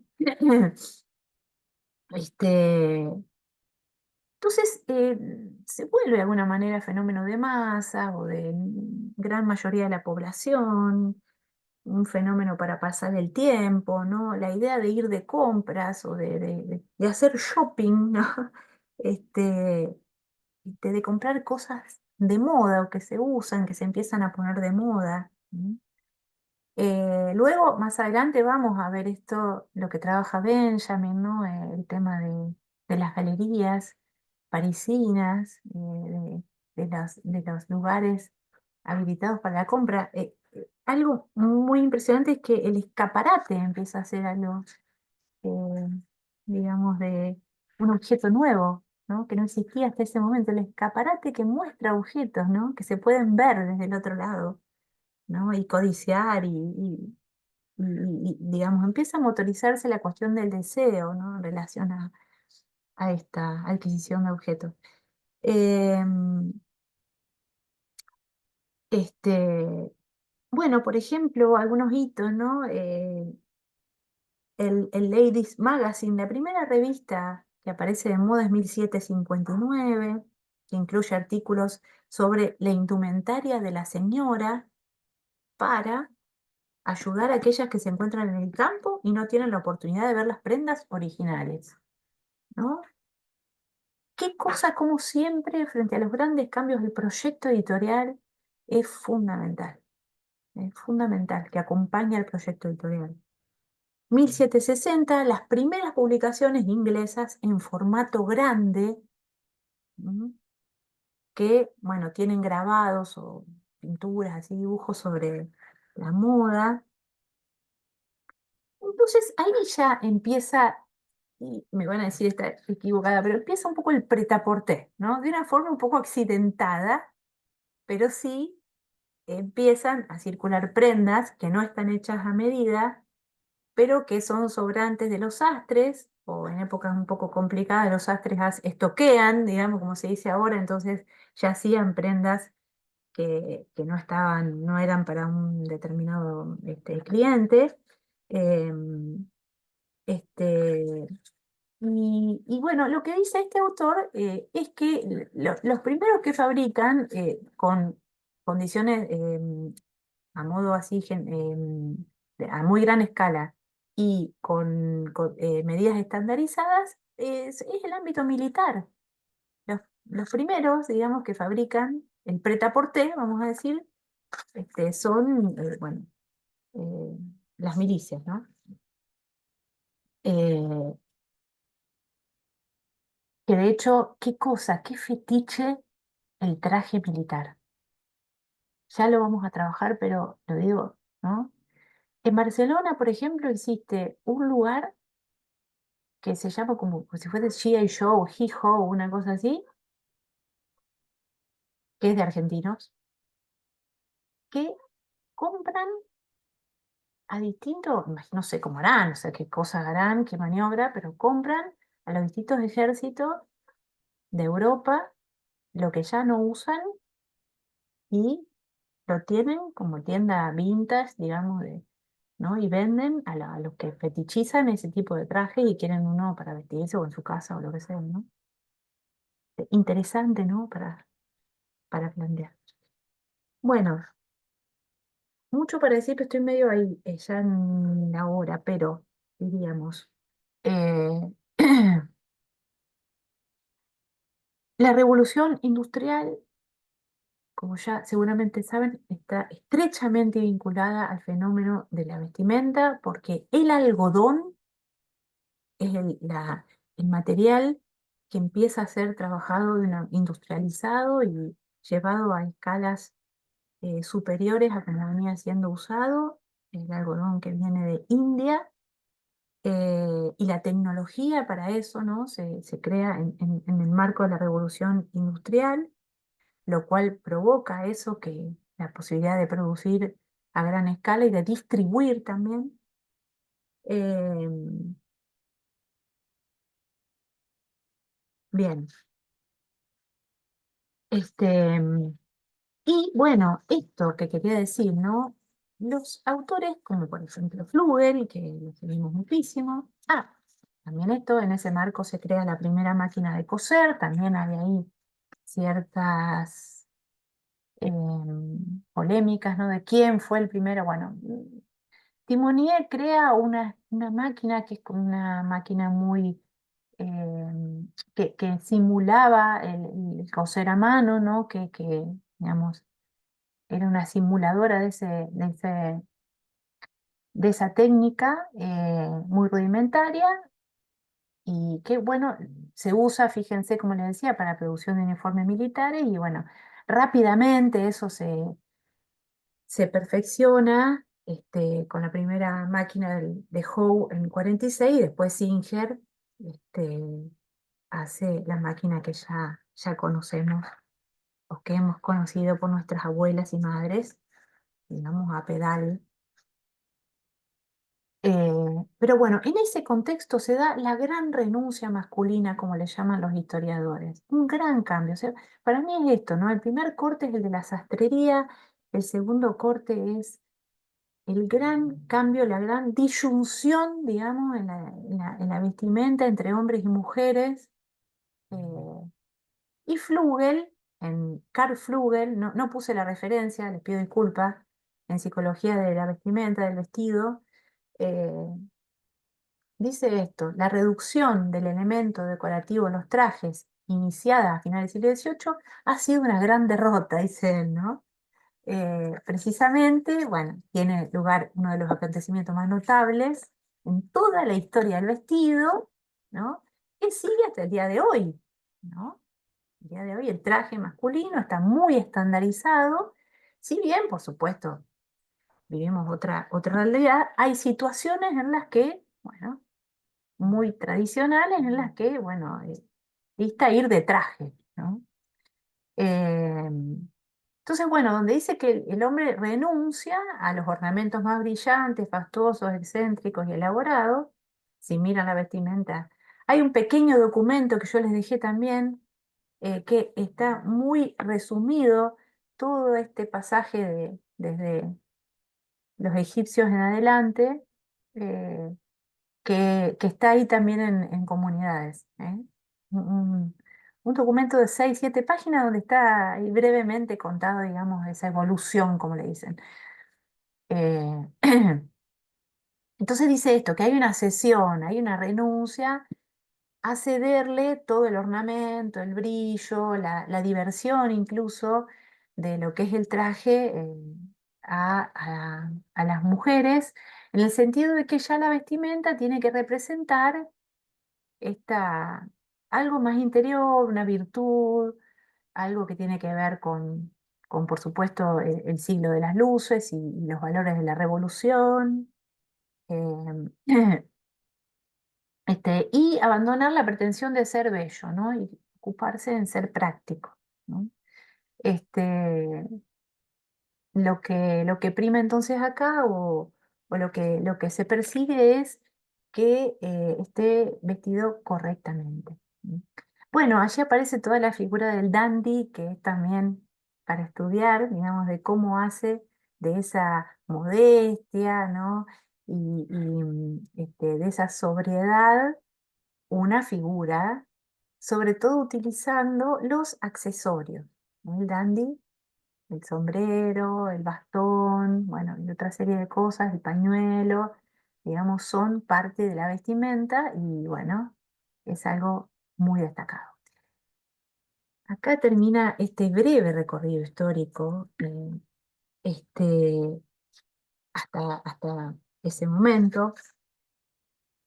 Sí me gustaría, si ustedes tienen unos minutitos más, eh, compartir algo para hacer esa pregunta que les quería dejar para la clase que viene. ¿Les parece bien?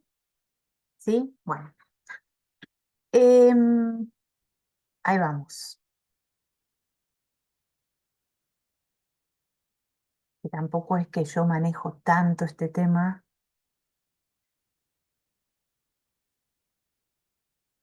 Mi canal. Bien. ¿Dónde estarán las cosas que guardé?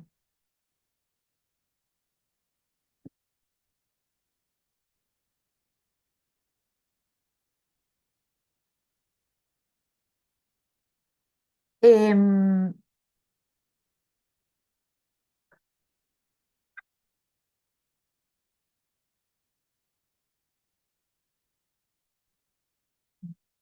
Ven, acá.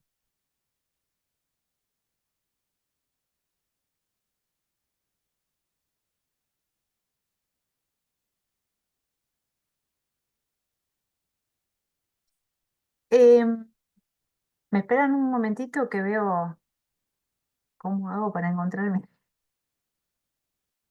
Ay, Dios.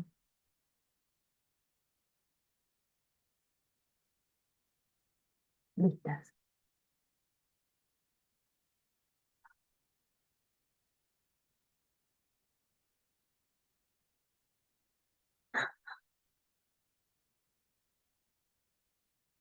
Bueno, ya está, ya encontré.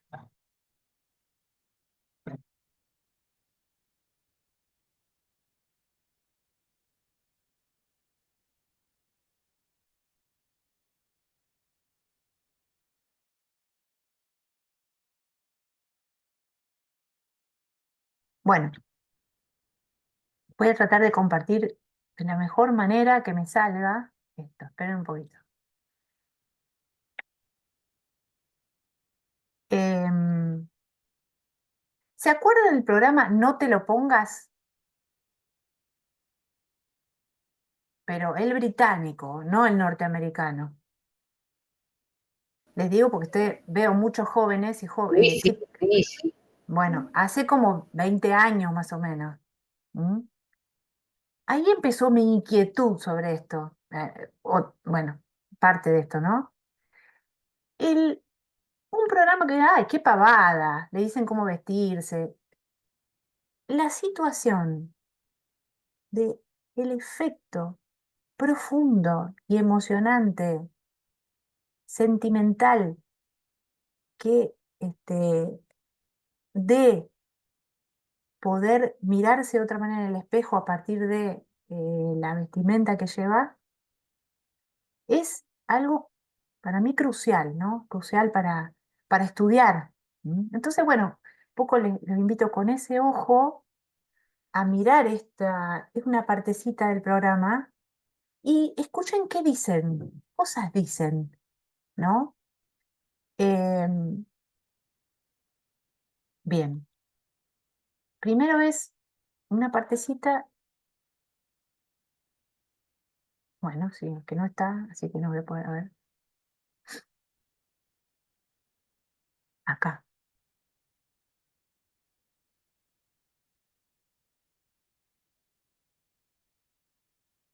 compartir sonido.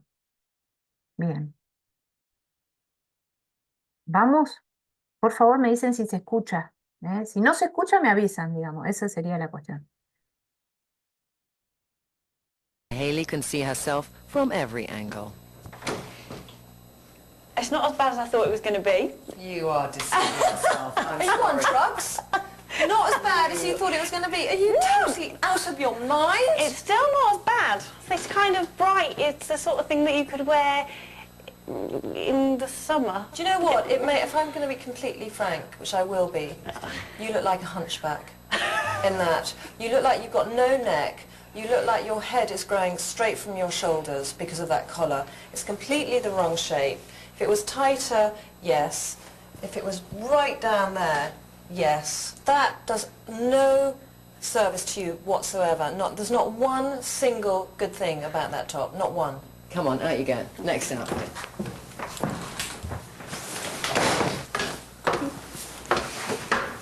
Should I cry or just come out now? What do you think?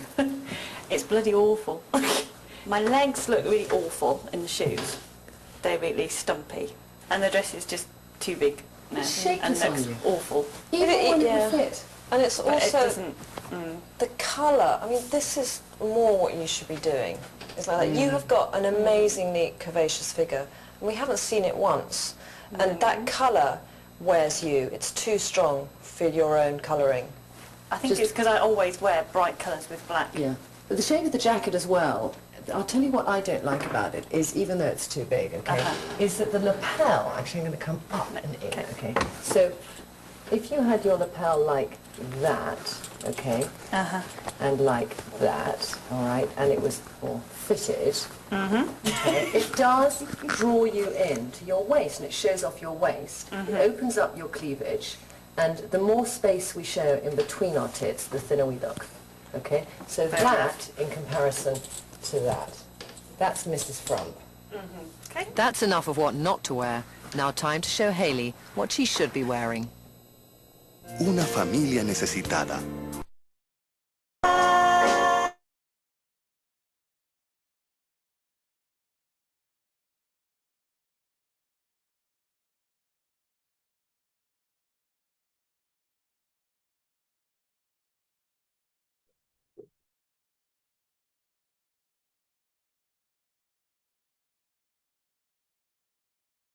Bueno, ahora es otra segunda parte muy chiquita donde ella va a elegir la ropa, ¿no? Ese era un poco el proceso del programa, ¿no?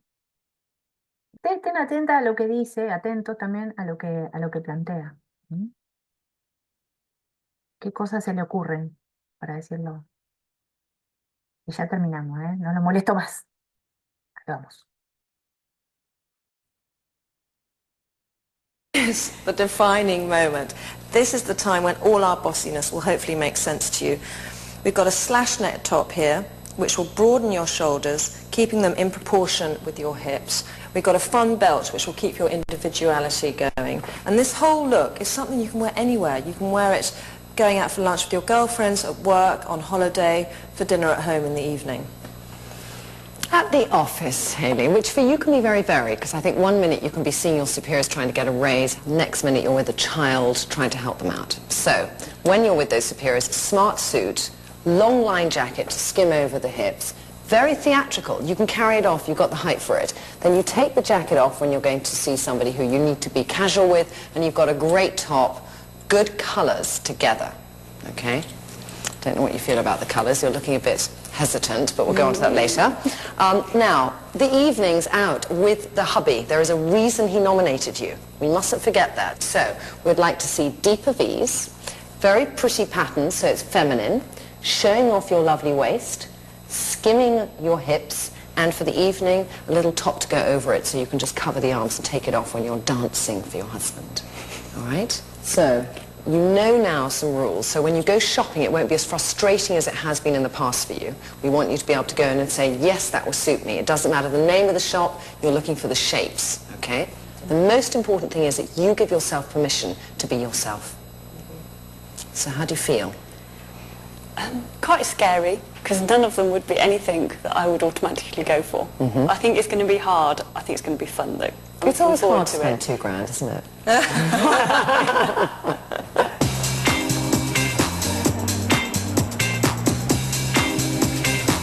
I promise you I won't try that on, okay? See, this is kind of what they like, so we'll have a go at that. Yeah, I like those.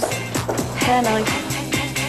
It's very Susanna and Trinny, completely very not me. It makes my arse look huge. That I like. That's more me. Okay.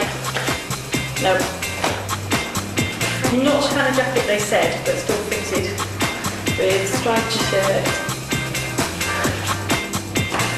I don't like anything. Okay, back in the suit and the dress. I've been around the whole shop and asked the customers and the staff what they think. They all agree that it is a perfect suit. Sorry. Okay, we'll keep the suit, not the top. I think it makes it harder because how I see what I'm wearing is different to how other people see what I'm wearing. Hayley's come to the West End for her new wardrobe, but has she bought the right stuff? We're watching her every move to see if she's changed her ways. Where are we here? M&S? M&S, Not a good start, Hayley. ah, black skirt. Yeah. It might be a bit clingy though, so we'll just try it. It's very nice, but it's very boring. That turquoise is too bright for her. Totally hideous. Maybe she's colourblind. And maybe try one of those as well, purely because it's the same colour, but it's got shorter sleeves, so we'll have a go at that as well. We gotta go.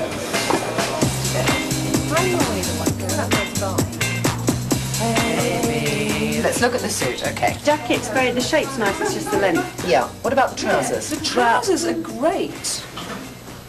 Yeah, but that's not the end of the world. Trousers like this, because there are no belt loops, it's really easy to wear belts over the top because they're a really good shape on you. They make your legs look very thin and very long, and I think they're fab. Oh, that's delicious. Very nice, and they tone together. Hayley, ready? Cool. So Really cool. nice. Isn't that nice? Beautiful trousers. Oh, look, you've got such a tiny waist. We haven't seen your waist yet today. The trousers are For work. Isn't that a great outfit?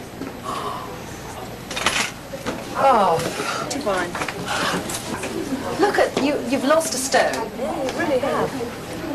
You feel good. Skirt You've got looks that like my little no. The girl. skirt looks like my mum's. It's that vile material that my mum wears. I don't like the What skirt. childhood nightmares did you go through? You think that's a vile No, fabric? I don't like the skirt. I like the top, but I don't like the skirt. I really am beyond understanding you. This is the Feel best shaped comfortable. skirt that you have put on today.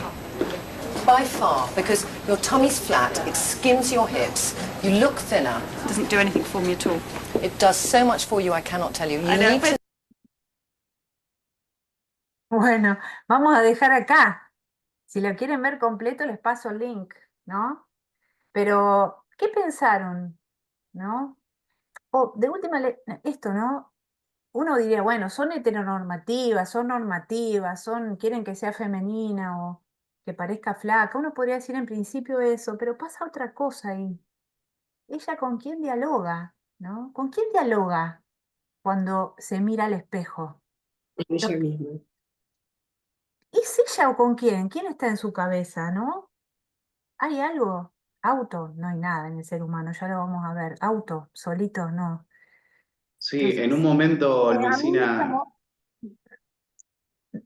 Dale, Leandro, dale, después Ludmila. sí, dice algo así como, bueno, esto es muy diferente a como me veo yo, como me pueden ver los demás. Sí, sí, sí. Y hasta inclusive, digamos, como que aparece esta pregunta de, bueno, ¿cómo se define un estilo, no? Y hay algo todo el tiempo de la mirada, al principio es de estas dos personas, digamos, que podrían decir, bueno, es representante de la sociedad, representante de una cultura, Sí, de ciertos mandatos de cómo debe ser, y después, bueno, este juego que hace todo el tiempo con el espejos, digamos, con esta evolución, claro. digamos, que es todo el tiempo que viene de afuera. Sí, pero no alcanza, o sea, no alcanza con eso, que le digan, no, estás bien, mirad, ¿no? Hay algo más, digamos, mucho más profundo que le trabaja en relación a cómo se ve y cómo viste esa ropa. ¿Y con quiénes dialoga? Con las otras, con la madre, ¿no? Bueno, el espejo es todo eso, ¿no? Bueno, los que hacen ropa, diseñan, las que venden ropa, las peluqueras lo saben, ¿no? Digamos, los que trabajan con el cuerpo del otro lo saben a esto, ¿no? Lo saben muchísimo, que no es nada tonto esto, que hay cosas muy, digamos, posiciones muy rígidas también, ¿no? En relación a esto, ¿no? A esto que las constituyó, ¿no? Bueno, es un Luisina, poco, perdón, no me sí, quiero, no me dale, quiero adelantar al último comentario. Me parece que es la cuestión fundamental entre terminar de constituir una identidad y un estilo, es decir, en los que logran eso, bueno, nada, pueden sacarse la mirada realmente del exacto, otro en todos sus aspectos, que es complejísimo todo un alcanzar trabajo, eso, es decir, claro, es decir, ese lenguaje que vos alcanzás, que es identitario, que es genuino, es solo si vos estás, digamos, en un lugar, ¿viste? sí, Que no cuenta con el resto de las miradas. claro, Es ahí está, dificilísimo. sí, sí, sí. Ludmila, ¿ibas a decir algo? No, un poco más de lo mismo que, o Sí, sea, me di cuenta en eso cuando aparecían varios conjuntos, las dos chicas estas como que describían el contexto y quién la iba a mirar, el trabajo y el jefe, después mm, como que interactuaba con niños, entonces se tenía que tapar, después bailaba con el marido, entonces se tenía como que, no me acuerdo sí, si era ajustar la cintura o nada, esta relación con el otro y el contexto. sí.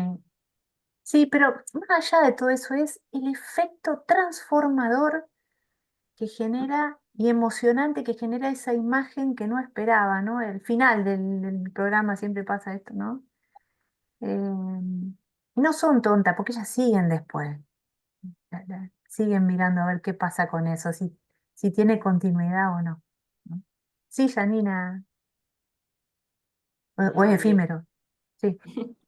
No, quería comentar, hay toda una construcción también, un movimiento de construcción de estilo personal, pero siempre el estilo, o sea, a nivel estético está representando algo que quiere representar, valga la redundancia, el romántico, el formal y demás. Y aún construyendo un estilo personal siempre es en demostración de lo que representa para la sociedad Ya, y toda esta cuestión del consumo. Por más que una tenga la fantasía de que está construyendo algo personal, siempre son representaciones de recortes de mm, esa y sí, ropa, de esos accesorios y demás. y sí. Bueno, Freud dice que el yo es un precipitado de pedacitos de los demás, ¿no? De identificaciones. Así que bueno, hay que poder convivir con esa idea, ¿no? De si hay algo estrictamente genuino o se trata de, en realidad, un trabajo, una vueltita sobre el legado del otro, ¿no? Sobre lo que podemos, digamos, eso, extraer del otro. Pero bueno, son todas cosas que vamos a seguir conversando, no los quiero demorar más y espero que, bueno, que haya sido provechosa la clase para ustedes y para seguir, ¿no? ¿Seguimos o no? ¿Seguimos o ya está? Prótesis simbólica, claro, sí, sí, la vestimenta, sí. En algunos casos, ¿no? Vamos a ver. Bueno, bueno, bárbaro. Ahí Violeta dice que sí, que seguimos. Bueno, después les voy a pasar en el correo para que entren a Moodle, a comunidades y voy a subir un poco más de material, ¿eh? ¿Les parece? Bueno, un gusto, un gusto. Nos vemos entonces. Bueno, gracias. Nos vemos. Muchas Chau, chau. gracias. Chao, Gracias. chao, chao.